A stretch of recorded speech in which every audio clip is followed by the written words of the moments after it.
तो hello guys, welcome back to my new video. आज हम बिजनेस स्टडी का लास्ट चैप्टर पढ़ेंगे, ठीक है। उसके बाद हम most important question plus case study question करेंगे। तो चलिए वीडियो को शुरू।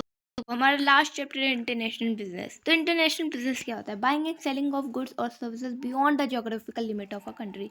जब हम बाइंग या सेलिंग करते हैं गुड्स का अपने ज्योग्राफिकल यूनिट के बाहर, जैसे कि हम अपना जो गुड्स है सर्विसेज है यूएसए से खरीद रहे हैं, इंपोर्ट एक्सपोर्ट करते हैं, वहाँ से लेते हैं दूसरे देशों से, तो उनको हम बोलते हैं इंटरनेशनल ट्रेड। अब देखो ये 3 टाइप के होते हैं इंटरनेशनल, एक्सटर्नल ट्रेड, एक्सपोर्ट यानी जब हम गुड को बेचते हैं दूसरे देशों में, इंपोर्ट जब हम गुड्स खरीदते हैं, यूएसए को हमने गुड खरीदा तो इंपोर्ट, अगर बेचा तो इंपोर्ट। एंट्रीपोर्ट क्या होता है? इसमें हम खरीदते हैं but for the purpose of export. हमने खरीदा बट हमने यूज़ नहीं किया, हमने अपने कंट्री में ट्रेड नहीं किया, उसी को हमने बेच दिया। मान लो ये इंडिया है, अब इंडिया ने क्या किया, मिसाइल लिया यूएसए से। अब यूएसए से रशिया दोस्त नहीं है, तो हमने क्या किया, इससे इंपोर्ट कर लिया, उसी को 5 रुपये में, इसी को हमने रशिया को बेच दिया 10 रुपये में। तो it refers to the import of goods for the purpose of what, import, ठीक है, एक्सपोर्ट, ठीक है। It refers to the import of goods and services for the purpose of export, ठीक। अब हम देखेंगे रीज़न फॉर इंटरनेशनल ट्रेड में, क्यों हम इंटरनेशनल ट्रेड करते हैं। फॉर प्रोडक्शन के लिए, मान लो हमारे देश में जैसे कि वीट है, तो वीट का ज़्यादा प्रोडक्शन नहीं, मान लो भाई, तो नहीं हो पाता है। तो ऐसा नहीं है कि किसी भी कंट्री में कि इतना प्रोडक्शन हो जाए कि हम दूसरों से ख़रीदें ना, ठीक है, इतना प्रोडक्शन नहीं है भाई हमारे इंडिया में, सीधी बात है। और factor of production, factor of inside जो हमारे देश में लेबर, कैपिटल, रॉ मटेरियल, इन सब की भी कमी होती है, तो इसलिए भी हम करते हैं। कॉस्ट ऑफ प्रोडक्शन यानी हमारे दूसरे देश में वो सस्ता हो, कॉस्ट ऑफ प्रोडक्शन हमारे देश में ज़्यादा है। This rest of activity assign in other country at lower cost, ठीक है। और रिसोर्स डिस्ट्रीब्यूशन, हमें many time companies face problem due to limitation of natural resource, this is unequal distribution resource है ना। तो ये 4 पॉइंट हमने देखा कि ये इंपॉर्टेंट है वैसे, रीज़न ऑफ इंटरनेशनल ट्रेड। अब हम देखेंगे इंटरनेशनल और domestic business. Domestic business international में क्या फ़र्क है? देखो इसमें क्या होता है कि nationality of buyer and seller, nationality of other shareholder. इसमें क्या होता है कि दो अलग अलग कंट्री के बायर और सेलर रहेंगे, अपने कंट्री के अलग अलग शेयर होल्डर्स रहेंगे। Mobility of factor of production रहेगा। कस्टमर हेट्रोजीनियस यानी अलग अलग कस्टमर रहेंगे, है ना। Difference is business system practices, political system risk होगा, बिजनेस रेगुलेशन पॉलिसीज, ये भी आप इधर। और करेंसी बिजनेस ट्रांजेक्शन, अलग अलग कंट्री के ट्रांजेक्शन होंगे, ठीक है। अब हम देखेंगे बेनिफिट की। मान लो हम इंडिया से एक्सपोर्ट कर रहे हैं, तो हमें क्या बेनिफिट मिलेगा? Earning of foreign exchange. हम मान लो अगर एक्सपोर्ट कर रहे हैं, एक्सपोर्ट करने से किसी भी कंट्री का डेवलप होता है। मान लो मैंने एक्सपोर्ट किया, अब हम उनसे क्या लेंगे? डॉलर। अब अगर हमारे पास अगर डॉलर ज़्यादा हो जाएगा ना, तो जो हमें इंडिया का रुपीस, ये $1 की बराबर इंडिया का 90 रुपये है। बट अगर हम ज़्यादा एक्सपोर्ट करेंगे, वैसे यूएसए का वेल डेवलप्ड कंट्री है, अगर ऐसा हो, अगर मान लो इम्पोर्ट एक्सपोर्ट हम कर रहे हैं और डॉलर हमारे पास आते रहेंगे, तो हमारा इससे क्या होगा? रुपए का जो की वैल्यू है ना, वो कम हो जाएगा और हम भी ऐसे डेवलप होते जाएंगे, ठीक है। तो बेसिकली इसमें क्या होगा? डॉलर का जो वैल्यू वो भी कम होते जाएगा, क्योंकि more efficient use of resource भी ज़्यादा हो जाएंगे, और इम्प्रूविंग ग्रोथ भी होगा, एम्प्लॉयमेंट पोटेंशियल भी बढ़ेगा। नहीं बहुत हमारे देश में अनएम्प्लॉयमेंट है। स्टैंडर्ड ऑफ लिविंग भी अच्छा होगा किसी भी कंट्री का। हम देखेंगे कि बेनिफिट टू फर्म को क्या फ़ायदा में होगा, ठीक है। किसी भी फर्म को प्रोस्पेक्ट फॉर हायर प्रॉफिट, ज़्यादा प्रॉफिट होगा अगर मैं दूसरे देश में बेचूँ। इंक्रीज कैपेसिटी यूटिलाइजेशन बढ़ेगा, ग्रोथ होगा भाई, इंटेंसिव मिलेगा, ठीक है। अगर मैं यहाँ पे अपने कंट्री में बेचूँ तो इतना फ़ायदा नहीं होगा। इम्प्रूव बिजनेस विजन, और बिजनेस का विजन भी इम्प्रूव होगा। हाँ भाई, ये एक्सटर्नल ट्रेड करता है। स्कोप क्या है भाई? Merchant, export, service export and license चाहिए। अब हम देखो अभी देखेंगे इसके मेथड है, प्रोसीजर भी अभी देखेंगे। प्रोसीजर इंपॉर्टेंट है एक्सपोर्ट ट्रेड, ठीक। इंपोर्ट ट्रेड का भी प्रोसीजर इंपॉर्टेंट है। और बट हाँ, उससे पहले हम देखो WTO इंपॉर्टेंट क्वेश्चन। पहली बात तो ये WTO कब बना था? 1 जनवरी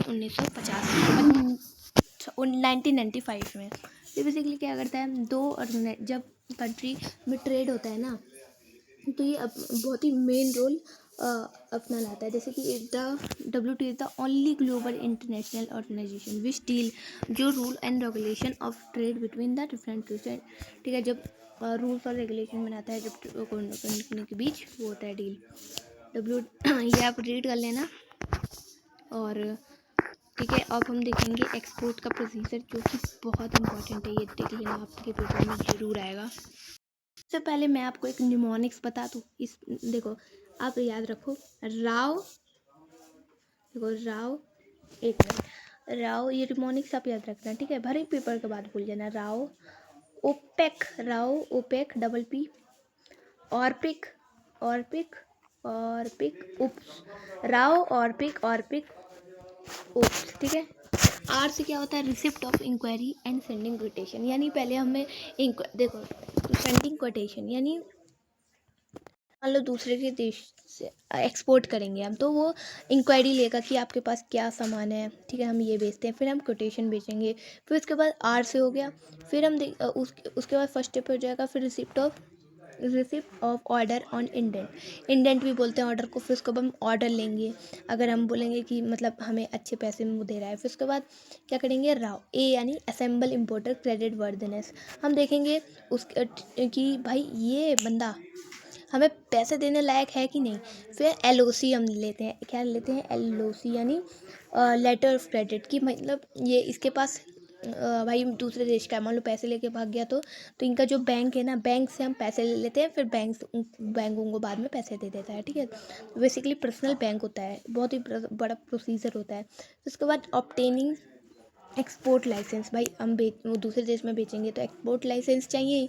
ऑब्टेनिंग प्रीशिपमेंट फाइनेंस, यानी उसके बाद प्रीशिपमेंट फाइनेंस लगेगा, ठीक है, यानी आप देखोगे कि शिप के लिए भी तो लाइसेंस चाहिए ना, शिप, फिर आप प्रोडक्शन करोगे, हाँ भाई ये माल बनाना स्टार्ट कर दोगे, फिर प्री शिपमेंट फाइनेंस इंस्पेक्शन करेगा, कि अगर आप देखो दूसरे देश में अगर सामान बेचोगे तो भाई ऑब्वियस सी बात है कि इंस्पेक्शन होगा, कि मान लो अगर आपने कुछ ड्रग्स या तो कुछ आपने ख़राब माल बेच रहे हो, तो इससे क्या होगा, इंडिया आपके ओन कंट्री का इमेज डाउन होगा।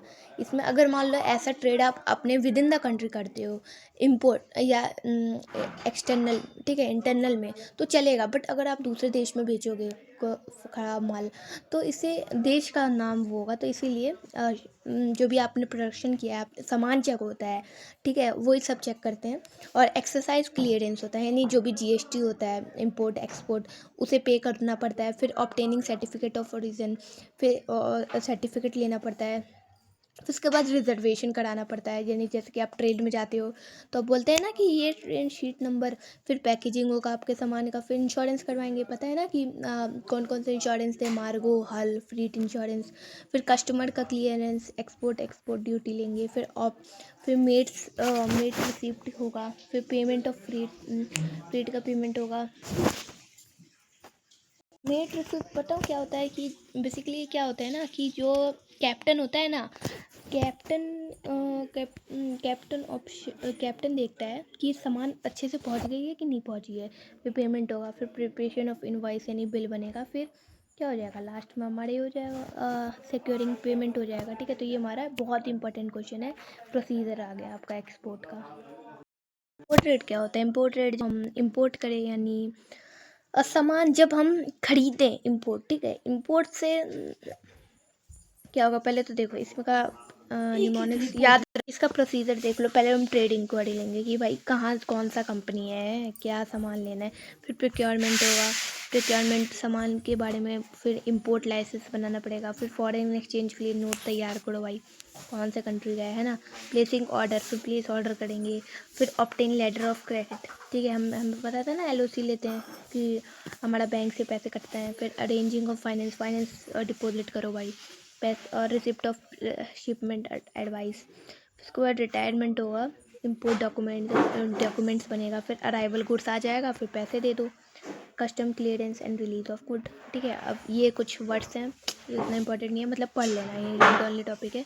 इंडेंट क्या होता है, ऑर्डर प्लेस करते हैं, letter of credit, it is the issue by importer bank in the favour of exporter, guarantee payment होता है कि बाद में पैसे दे देंगे, LOC, ठीक है। शिपिंग ऑर्डर क्या होता है भाई, it issue by the shipping company, और ये आप रीड कर लेना। अब हम पढ़ेंगे case study plus most important question, ठीक है। और ये आपने सीरीज़ पूरा देखा होगा, तो थैंक यू दोस्तों। अब मिलते हैं अब नेक्स्ट सीरीज़ में, देखने के लिए धन्यवाद।